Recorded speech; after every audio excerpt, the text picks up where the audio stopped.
കപ്പലിൻ്റെ ഒരു സർട്ടിഫിക്കറ്റ് ആവശ്യത്തിനായി അപ്പോൾ ഇന്ന് ഞാൻ ഒരു സ്ഥലത്ത് പോവുകയാണ്. അപ്പോൾ ഇവിടുത്തെ വ്യൂ പോയിന്റ് കണ്ടപ്പോൾ എനിക്ക് നല്ലോണം ഇഷ്ടപ്പെട്ടു. അപ്പോൾ നിങ്ങളെയും കൂടെ കാണിക്കാമെന്ന് ഞാൻ വിചാരിച്ചു. അതിനു മുമ്പേ നിങ്ങൾ നമ്മുടെ ചാനൽ സബ്സ്ക്രൈബ് ചെയ്തില്ലെങ്കിൽ ജസ്റ്റ് ഒന്ന് സബ്സ്ക്രൈബ് ചെയ്താൽ ലൈക്കും കൂടെ ഒന്ന് തട്ടിവിട്ടേക്ക്. ഈ റോഡിൽ കൂടെ അങ്ങനെ ഓട്ടിച്ച് പോകുമ്പോൾ ഒരു നല്ല രസമുണ്ട്. കാരണം രണ്ട് സൈഡും ഫുള്ളും മലകളും ഈ കാറ്റാടികളും ഈ മരങ്ങളും എല്ലാം കാണുമ്പോൾ തന്നെ നമ്മുടെ മൈൻഡ് ഒന്ന് ഫ്രഷ് ആവുന്ന ഒരു ഫീൽ തന്നെയാണ്. ഇവിടെ നിർത്തിയിട്ടിട്ട് കുറേ സമയം നോക്കിയിട്ട് നിൽക്കാൻ വരെ എനിക്ക് തോന്നിപ്പോയി. ഞാൻ എൻ്റെ കസിൻ ബ്രദറും കൂടെയാണ് അപ്പോൾ ഈ യാത്ര പോകുന്നത്. അപ്പോൾ എൻ്റെ വൈഫിനെയാണ് ഞാൻ കൊണ്ടുവരാൻ പ്ലാൻ ചെയ്തത്. പക്ഷേ അവൾക്ക് എക്സാം ആയതുകൊണ്ട് വരാൻ പറ്റിയില്ല. പെട്ടെന്നുള്ള യാത്ര ആയതുകൊണ്ട് പിന്നെ മാറ്റി വയ്ക്കാനും പറ്റിയില്ല. അങ്ങനെ ഞങ്ങൾ പെട്ടെന്ന് തന്നെ അപ്പോൾ വണ്ടി എടുത്തിട്ട് നേരെ പോയിക്കൊണ്ടിരിക്കുകയാണ്.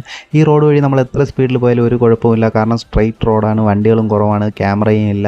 അതുകൊണ്ട് സ്പീഡ് ലിമിറ്റ് ഒരു പ്രോബ്ലമേ ഇല്ല. നമുക്ക് എങ്ങനെ വേണമെങ്കിലും അടിച്ച് പറത്തി പോയിക്കൊണ്ടിരിക്കാം. പക്ഷേ ഈ കാഴ്ചകളൊക്കെ ഒരു രക്ഷയില്ല സത്യം പറഞ്ഞാൽ. ഈ സ്ഥലം അപ്പോൾ ഏതാണെന്ന് മനസ്സിലായവർ ഒന്ന് കമൻറ്റ് ബോക്സിലൊന്ന് കമൻറ്റ് ഇട്ടേക്ക്. ആരാണ് കറക്റ്റ് ഉത്തരം പറയുന്നതെന്ന് നമുക്ക് നോക്കാം. അപ്പോൾ ഈ ട്രാവലിംഗ് നേരെ പോയിട്ട് ഞങ്ങൾ വന്നപ്പോഴേക്കും രാത്രിയായി. അപ്പോൾ ഞങ്ങൾക്ക് വയറ് വിശക്കുന്നുണ്ടായിരുന്നു. അപ്പോൾ ഞങ്ങൾ നേരെ പോയത് ഇറാനിയിലോട്ടാണ്. അപ്പോൾ ഇറാനിയിലെ പെരി പെരി കുഴിമന്തിയാണ് അപ്പോൾ ഞങ്ങൾ ഓർഡർ ചെയ്തത്. അത്യാവശ്യം നല്ല രുചി തന്നെ ഉണ്ടായിരുന്നു. അപ്പോൾ ചിക്കനൊക്കെ ഭയങ്കര ജ്യൂസി ആയിരുന്നു കഴിക്കാൻ വേണ്ടി.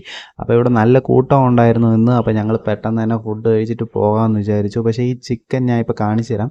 അത്യാവശ്യം നല്ല ജ്യൂസി ആയിട്ടുള്ള ഒരു ചിക്കനായിരുന്നു. ഞാൻ എപ്പോഴും പറയാറുള്ളത് പോലെ നിങ്ങളുടെ വലിയ സപ്പോർട്ടുകൾ ഞാൻ ചെറിയ ലൈക്കുകളായി പ്രതീക്ഷിക്കുന്നു. അപ്പോൾ പുതിയ വീഡിയോയുമായി കാണുന്നവരെ സൈനിങ് ഓഫ്.